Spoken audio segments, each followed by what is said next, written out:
వడలు తినాలి అనిపిస్తే ఏ పప్పు నానబెట్టకుండా, పిండి రుబ్బే పని లేకుండా అటుకులతో అప్పటికప్పుడు వడల్ని చేసుకుందామండి. ఇందుకోసం అటుకుల్ని తీసుకొని, వాటర్ పోసుకొని, బాగా శుభ్రంగా వాష్ చేసుకున్నాక, వాష్ చేసుకున్న అటుకుల్ని బౌల్‌లోకి వేసుకొని 10 నిమిషాలు నానబెట్టుకోవాలి. 10 నిమిషాల తర్వాత శనగపిండి, బియ్యపిండి, అలాగే నువ్వులు, సన్నగా తరిగిన ఉల్లిపాయ, పచ్చిమిర్చి, కరివేపాకు, కొత్తిమీరని వేసుకొని, రుచికి సరిపడా ఉప్పు, కారప్పొడి, ధనియాల పొడిని వేసుకొని ఇప్పుడు దీన్ని బాగా కలుపుకోవాలి. కలుపుకున్నాక ఇందులోకి ఒక 6 టేబుల్ స్పూన్ల వాటర్‌ని వేసుకొని దీన్ని కొంచెం గట్టిగానే కలుపుకోవాలి.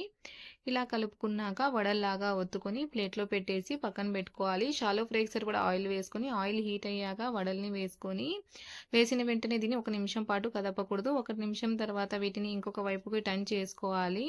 మీడియం ఫ్లేమ్‌లోనే వీటిని తిప్పుకుంటూ రెండు వైపులా లైట్ గోల్డెన్ కలర్ వచ్చేంత వరకు ఫ్రై చేసుకొని ఆయిల్‌లో నుంచి తీసేసుకుంటే ఎంతో రుచిగా క్రిస్పీగా ఉండే మన ఇన్‌స్టంట్ అటుకుల వడలు రెడీ.